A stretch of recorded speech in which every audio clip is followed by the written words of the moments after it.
மாதிரி நம்ம பண்ணணும். இதை எப்படி செய்யணும்னு எனக்கு நல்லா தெரியும். ஓ, அப்ப நான் நினைக்கிறதான் நீயும் நினைக்கிற இல்லையா?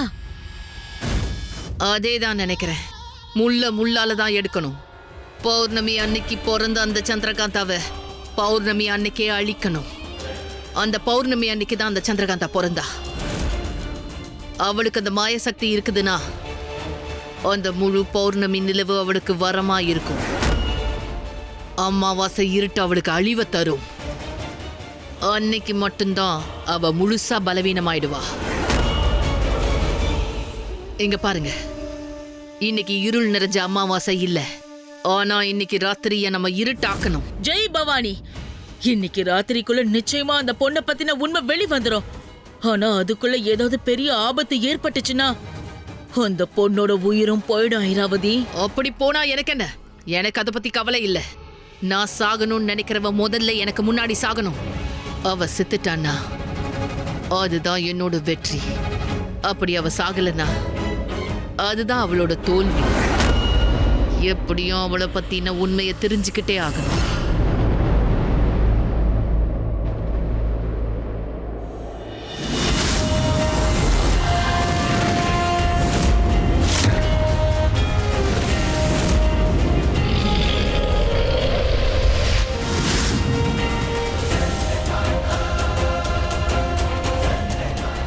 சித்தி, சித்தி, இந்த இடம் எனக்கு கனவுல அடிக்கடி ஏன் வருது?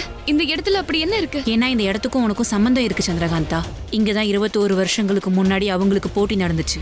அதோ அங்க இருந்துதான் ஐராவதி அவளோட குதிரையில வந்தா.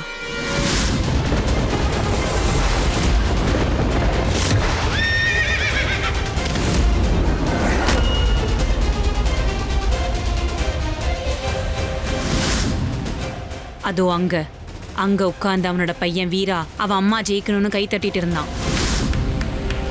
சித்தி, எதிரிங்களை பத்தி பேசாதீங்க. ஒரு மாதிரியா இருக்கு. அம்மாவை பத்தி சொல்றீங்களா?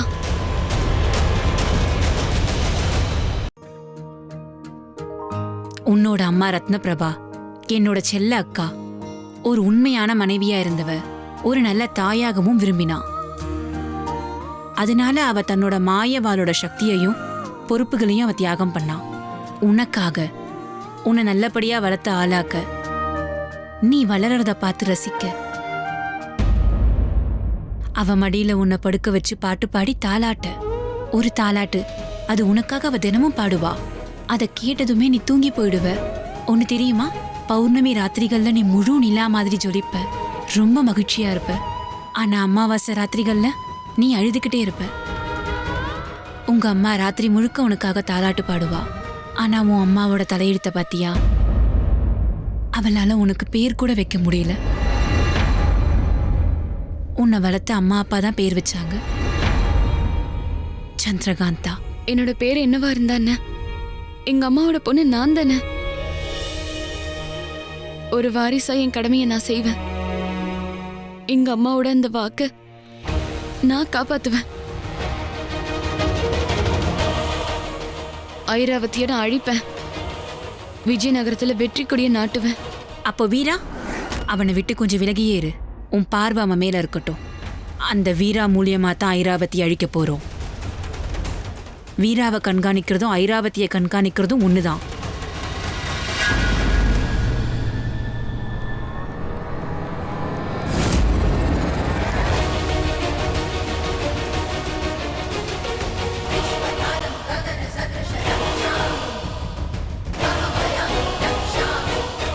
வீரா இங்க வர்றதுக்கு முன்னாடி நான் இந்த காதல் தூத சந்திரகாந்தா கிட்ட அனுப்பி ஆகணும். ஏன்னா இந்த காதல் தான் முறிக்கும். ஆனா இந்த பணிப்பெண்கள் எங்க போனாங்க? ஏன் வர்றதுக்கு இவ்வளவு தாமதம்? அது போங்க, இந்த பரிசை சந்திரகாந்தா கிட்ட கொடுங்க. சரிங்க. கேளுங்க, சொல்லுங்க. இந்த பரிசு சந்திரகாந்தாவுக்கு வீரா கொடுக்கறது. அப்புறம் இந்த விஷயம் யாருக்கும் தெரிஞ்சிடக்கூடாது. தெரியாது, இந்த விஷயம் யாருக்கும் தெரியாது. போங்க. வா போலாம்.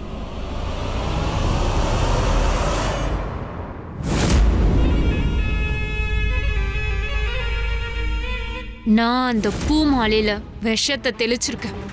ஒண்ணு சந்திரகாந்தா பூ மாலையில இருக்க விஷத்தினால இறந்து போயிடுவா, இல்ல நான் கொடுத்த காதல் தூதுல நிச்சயம் இறந்து போயிடுவா. ஏன்னா அந்த காதல் வீராவோடுது. ஆனா கடிதம் என்னோடது. இன்னைக்கு என்னோட எதிரி காலி ஆயிடுவா. அதுக்கப்புறம் இந்த வீராவோட மாளிகையில வீராவோட கண்ணுக்கு நான் மட்டும்தான் தெரியுவேன். இந்த மாளிகை எனக்கு மட்டும்தான். உன்னை யாராலையும் அடிச்சுக்க முடியாது.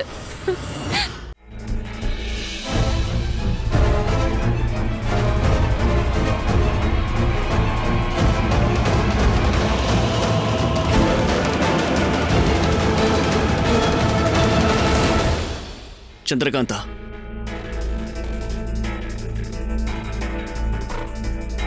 நில்லு. ஏன் என்ன தடுக்கிற?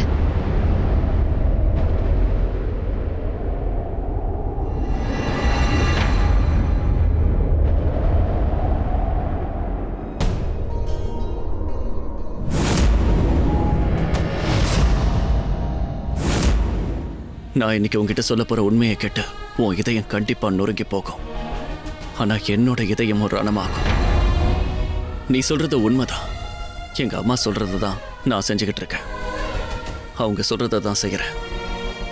மனசு சொல்றதை தான் கேட்கணும்னு மனசு சொல்லுது. மூளை அம்மா பேச்சு கேட்க சொல்லுது. ஆனா இனி அப்படி பண்ண மாட்டேன். ஏன்னா தினமும் நொறுக்கிற என்னோட இதயத்துல தான் நீ வசிக்க ஆரம்பிச்சிட்ட.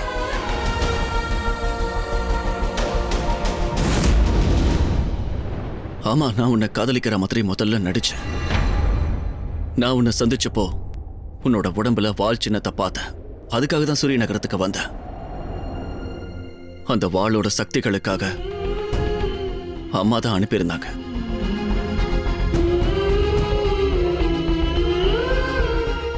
எங்க அம்மாவுக்காக தான் நான் உன்னை காதலிக்கிற மாதிரி நடிச்சேன். உன்னை இங்க கூட்டிட்டு வரணுங்கிறதுக்காக தான் உன்னை கல்யாணம் பண்ணேன். உன்னை ஏமாத்தினேன். ஆனா பாத்தியா, இப்ப நானும் ஏமாந்து நிக்கிறேன். பொய்யா உன்னை காதலிக்கிற மாதிரி நடிச்சு நடிச்சு என்ன அறியாமலேயே நான் உன்னை காதலிக்க ஆரம்பிச்சிட்டேன். இப்ப இதையெல்லாம் ஏன் என்கிட்ட சொல்ற? காதலுக்காக. நான் உன்னை உண்மையா காதலிக்கிறேன். உனக்கு எந்த ஒரு கெடுதலும் நடக்கக்கூடாது. அப்படி நடக்க நான் விட மாட்டேன்.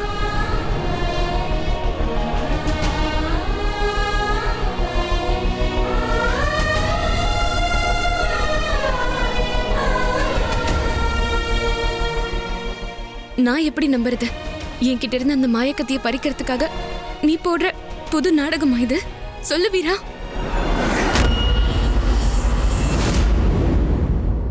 வீரா,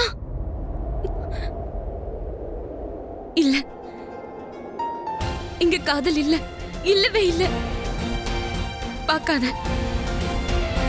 அவனை நீ பார்க்கவே பார்க்காத. அவன் பார்வை உன் லட்சியத்துல இருந்து உன்னை விலக வச்சிரும்.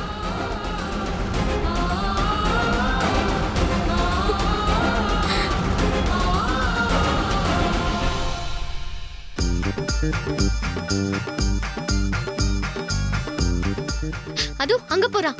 சந்திரகாந்தா, வாயமோட இங்க வா, இப்படி வா. என்ன ஆச்சு? அட இந்த பக்கம் வா, நான் சொல்றேன். என்ன ஆச்சு? புதுசா வந்தவ சந்திரகாந்தாவுக்கு ஏதோ குடுக்குறான். நீ என் குறுக்க வர?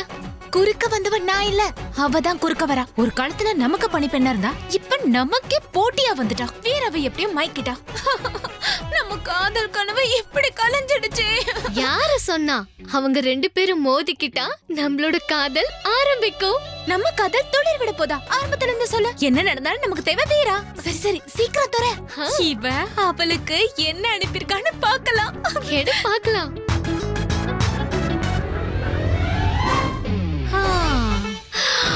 கடிதமா? இதுல என்ன எழுதிருக்கான்னு பார்க்கலாம். சந்திரகாந்தா, நான் உனக்காக பூ அனுப்பியிருக்கேன். உன்னோட வீரா. காதல் கடிதத்தோட சேர்ந்து தங்க வளையலும் அனுப்பியிருக்கான். தங்க வலையில நீயே எடுத்துக்க சோனா. நான் இந்த மாலை எடுத்துக்கிறேன். வீரா எவ்வளவு காதலோட அனுப்பியிருக்கான். இது எனக்கு தான். சோனா, நான் சொன்னல, இது எனக்கு தான். எனக்கு சொல்றல. எனக்கு